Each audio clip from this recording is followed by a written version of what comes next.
A continuación, conoceremos parte del debate que tuvo lugar en el año 2004 entre el filósofo liberal alemán Jürgen Habermas y el cardenal Joseph Ratzinger.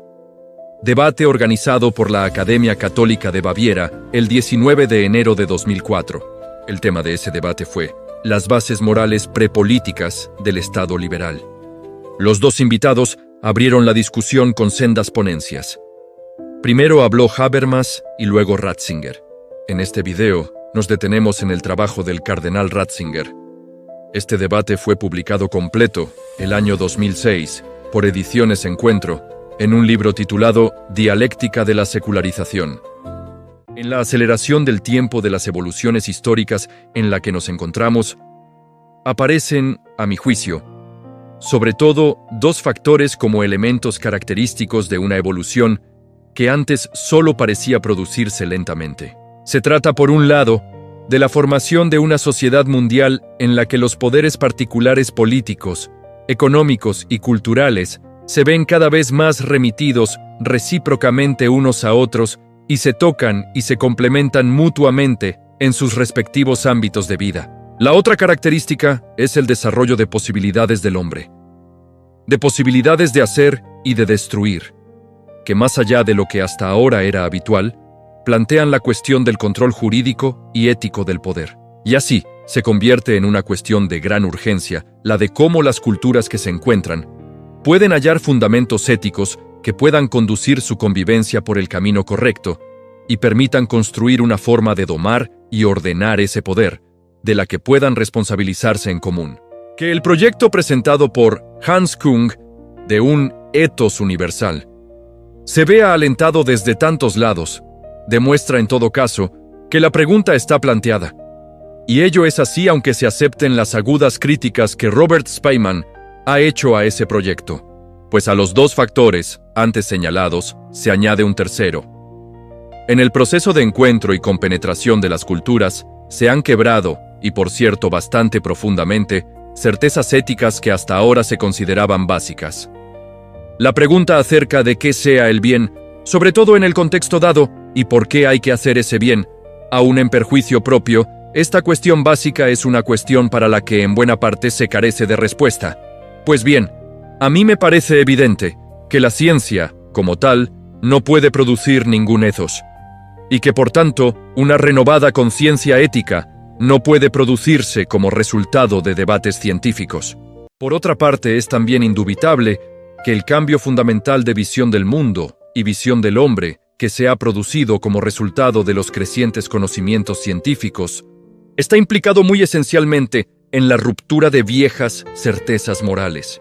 Por tanto, la ciencia tiene, ciertamente, una responsabilidad en lo que se refiere al hombre, y muy en particular, la filosofía tiene la responsabilidad de acompañar el desenvolvimiento de las ciencias particulares, de iluminar críticamente las conclusiones apresuradas y las certezas aparentes, acerca de qué sea el hombre, de dónde viene y para qué existe, o dicho de otra manera, de separar el elemento no científico en los resultados científicos con los que ese elemento no científico viene a veces mezclado, y mantener así abierta la mirada al todo, es decir, mantener abierta la mirada a ulteriores dimensiones de realidad del hombre, realidad de la que, en las ciencias, solo pueden mostrarse aspectos parciales.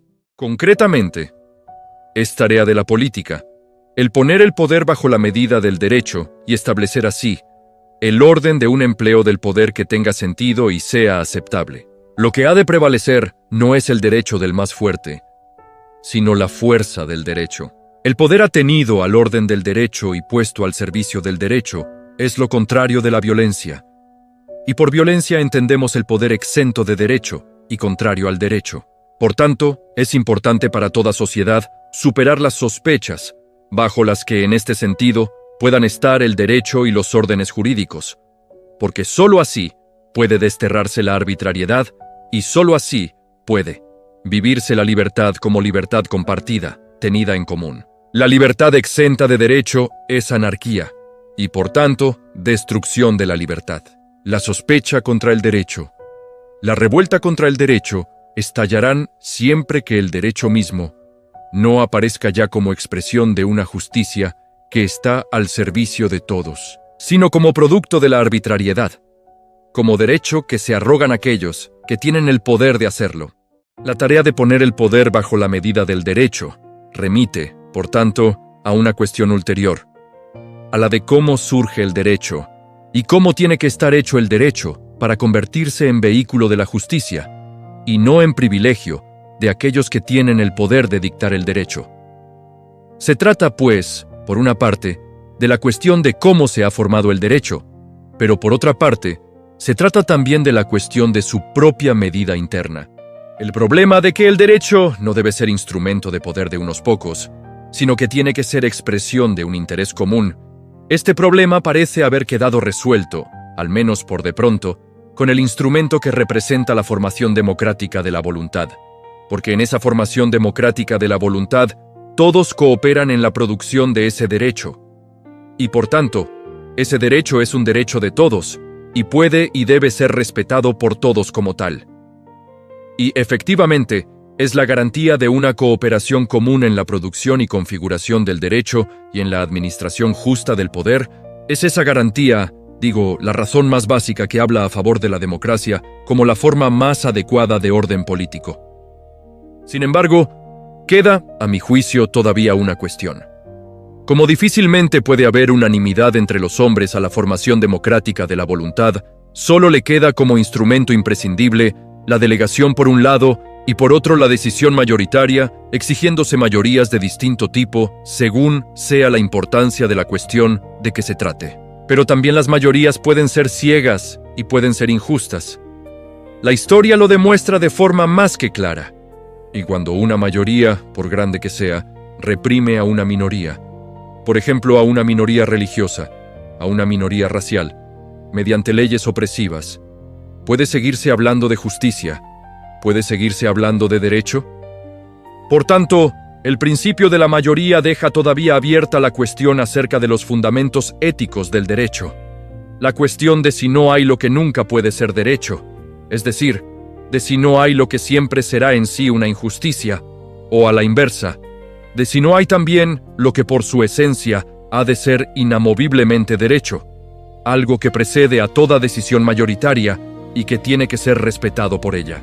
La Edad Moderna ha expresado un conjunto de tales elementos normativos en las diversas declaraciones de derechos y los ha sustraído al juego de las mayorías. Pues bien, es posible que la conciencia actual simplemente se dé por satisfecha con la interna evidencia de esos valores.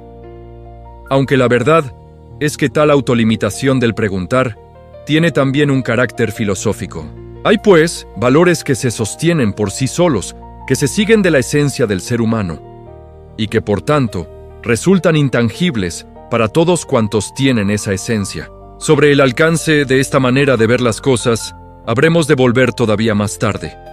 Sobre todo porque esa evidencia, que no querría hacerse más preguntas, de ninguna manera es reconocida hoy en todas las culturas. El Islam ha definido su propio catálogo de derechos del hombre, que se desliga del catálogo occidental.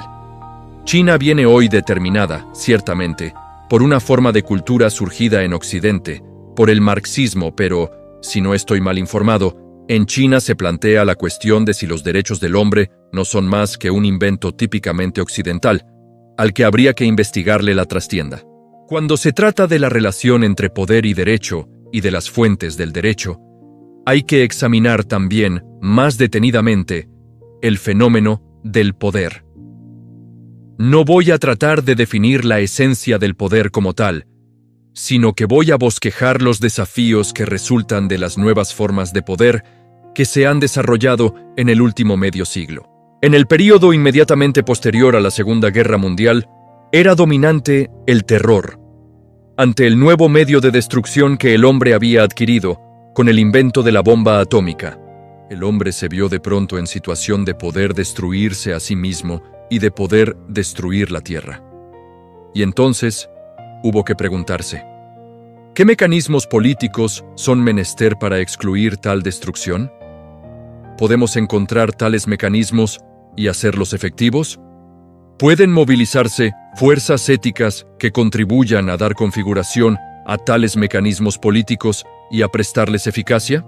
Y de hecho, durante un largo período, fue la propia competencia entre los bloques de poder contrapuestos y el miedo a poner en marcha la propia destrucción, mediante la destrucción del otro, lo que nos mantuvo a resguardo del espanto de la guerra atómica. La mutua limitación del poder y el temor por la propia supervivencia resultaron ser las fuerzas salvadoras. Si te ha gustado este video, dale like y suscríbete para más contenidos. No te pierdas la segunda parte de este interesante video sobre Ratzinger y su pensamiento. Muchas gracias, nos vemos en breve.